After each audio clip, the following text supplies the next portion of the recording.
What is up, everyone? I'm the Senator, and today we're going to discuss Jackal and why you should stop banning him in every single ban phase. I'm also going to share with you how you can use Jackal's ability against him. So you know what? Let's just get into it. Okay, so ever since Pick and Ban was added to the game during Operation Phantom Sight, Jackal has been the most banned attacker in the ranked playlist. Currently, Jackal is banned at a rate of 70%, which honestly did not surprise me at all when I saw that statistic. It is very rare that I'm in a match where my teammates or the other team does not want to ban Jackal. However, he is not the best ban. In my eyes, Jackal being banned is sort of a comfort ban. He's an operator that most are just scared of and don't really want to deal with him. However, he provides little overall utility to the team. He only shows you where one single operator is at a time, and depending on how old the footprint is, he can only ping once. And so you need to ask yourself, how often do you lose a match due to Jackal? How often do you lose because a Jackal was able to track someone? Honestly, in my experience, I cannot remember a time where I've lost the game because Jackal went off and found everyone's footprints. It just doesn't happen. Best case scenario is Jackal is able to get 3 people in a round. However, most of the time, you can be found just as easily with a drone or a Yana. As far as I can recall, I don't think I've ever lost a round because a Jackal was able to find everyone's footprints.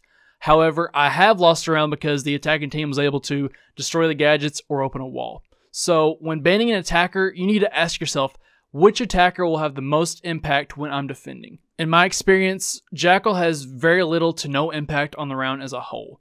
Is he a nuisance? Of course he is. But the attackers are not going to win because a Jackal was able to track everyone.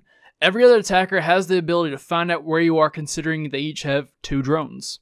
And most of the time, attackers will find out where you are regardless. Someone who's halfway decent at the game will find the roamers regardless of whether or not the Jackal is being played. Because every attacker has 2 drones, and if those drones are used correctly, they can have a bigger impact on the game than Jackal ever could. And expecting the attackers to not drone is just expecting them to make a mistake. And you should never play where you rely on the attackers to make a mistake. You should always expect them to do everything right. You always need to expect them to counter everything you do.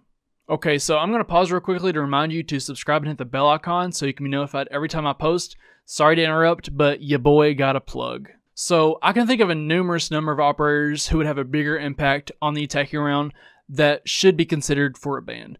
Maverick is one that comes to mind. Getting a wall open into sight in many instances can determine the outcome of the round.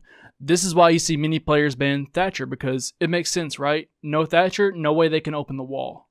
Well, what most fail to see is that Maverick is able to take care of bandit batteries and mute jammers just as easy as Thatcher, and a good bandit can bandit trick even with a Thatcher. But as for Maverick, there are no counters to Maverick. He can take out the bandit batteries with ease and open the wall. It seems, and the only operator that comes to mind that would make it more difficult for him would be probably a Kaid, but in my experience, you're more likely to have a bandit or a mute to deal with.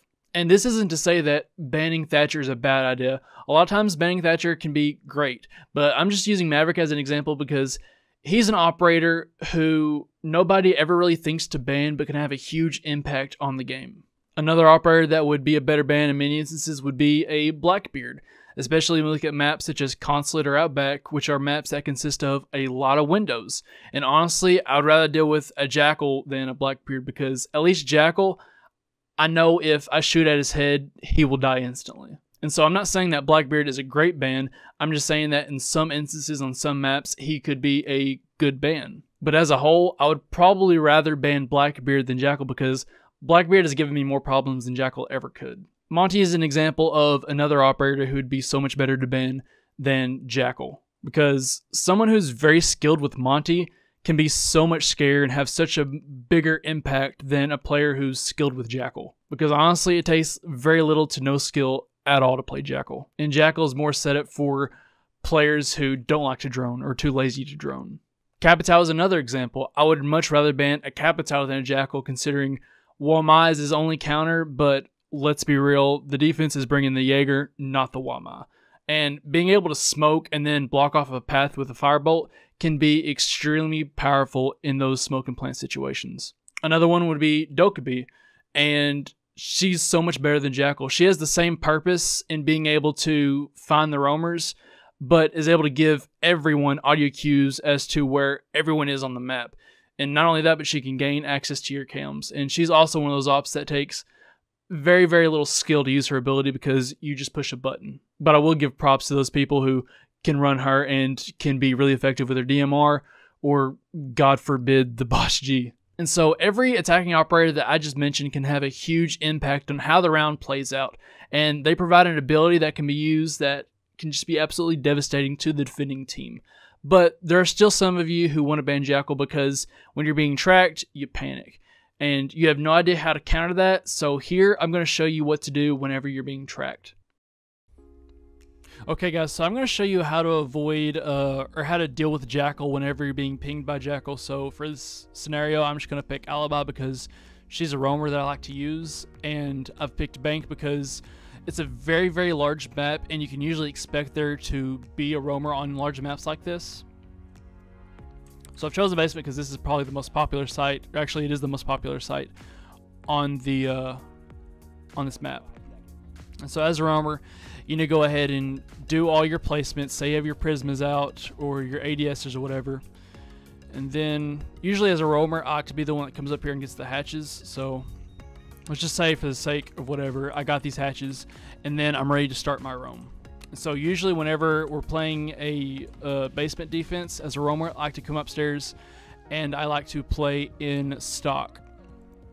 And the reason I like to play in stock is because it pretty much covers the whole east side of the map. Usually expect them to make a push from over here in alley or down over there by jewelry front. If they spawn over on that spawn, that means they usually go to the basement.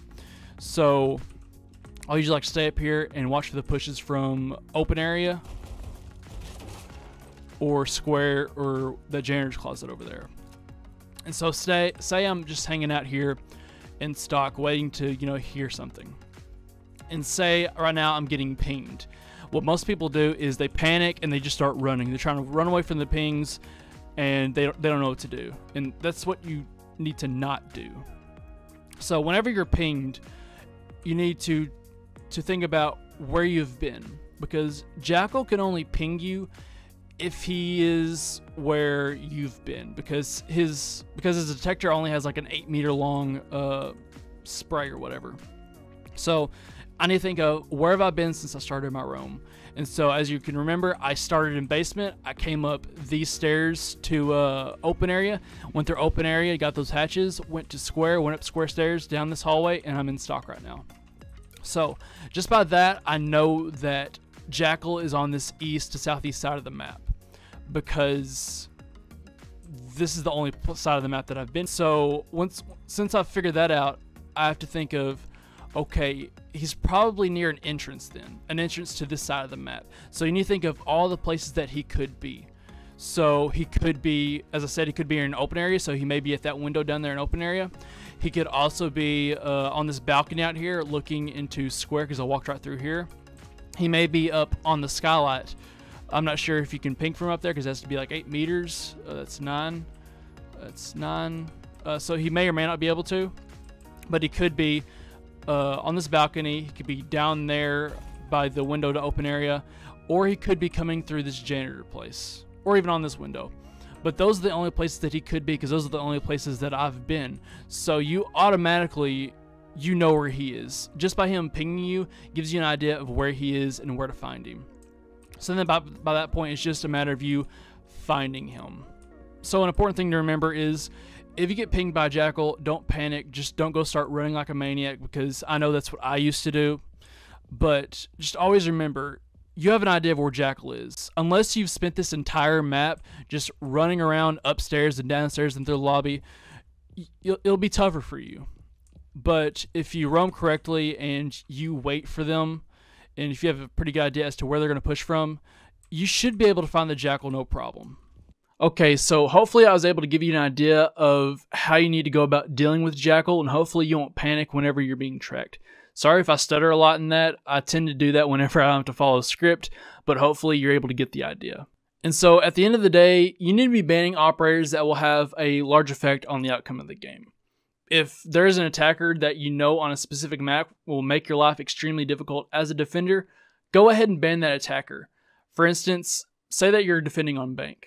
On Bank, the typical push when defending basement by the attackers is to get control of servers and get the hatches open. And it's very rare that attackers can make a push from garage or main stairs. So as a defender, you need to make it difficult for the attackers to make the push from servers or hatches. So a good ban, in my opinion, would be Hibana. This leaves them with Thermite or Maverick, and it's very difficult for a lot of players to get the hatches with Maverick. So most likely they'll just bring a Thermite. However, with Thermite, he only has 2 charges, so they'll only be able to get 1 hatch and then leave the other for the server wall unless they want to get 2 hatches.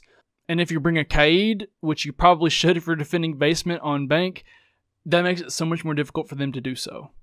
But you're probably thinking it's stupid to ban an attacker based on how it can be used for one specific site. And you're right. But Hibana on bank is great because it also prevents her from opening the CEO walls while standing on Skylight. Because with a Hibana and either a Thatcher or a Kali, she can open up those walls while just standing on the Skylight. Whereas if they bring a Thermite, they have to go up to the wall, and that leaves them vulnerable from either Stock or Janitor. And so overall, a good rule of thumb is that whenever you're banning operators, you need to try to make it as easy as possible for you to 3-0 them, because it is so hard for the opposing team to come back from that.